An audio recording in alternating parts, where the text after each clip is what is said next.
নদিয়ার পলাশীপাড়া থানার বড় নলদহ পশ্চিমপাড়ায় বৃহস্পতিবার পুলিশের বিশেষ অভিযানে উদ্ধার হলো হিরোইন ও মাদক তৈরির সরঞ্জাম। এই ঘটনায় পায়েল খাতুন নামে এক মহিলাকে গ্রেপ্তার করেছে পলাশীপাড়া থানার পুলিশ। পুলিশ সূত্রে জানা গিয়েছে, গোপন সূত্রে খবর পেয়ে অভিযান চালানো হয়। তল্লাশি চালিয়ে 24 গ্রাম হিরোইন, প্রায় 3 কেজি মাদক তৈরির সরঞ্জাম, 3টি মোবাইল ফোন এবং নগদ প্রায় 70,000 টাকা উদ্ধার করা হয়। উদ্ধার হওয়া সমস্ত সামগ্রী বাজেয়াপ্ত করেছে পুলিশ।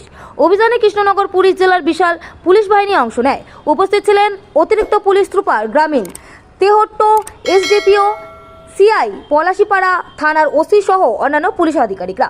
ধৃত মহিলাকে আদালতে তোলা হলে পুলিশ জানিয়েছে, গোটা ঘটনা তদন্ত শুরু করেছে এবং এই চক্রের সঙ্গে আরও কেউ জড়িত রয়েছে কিনা তা খতিয়ে দেখছে তদন্তকারীরা।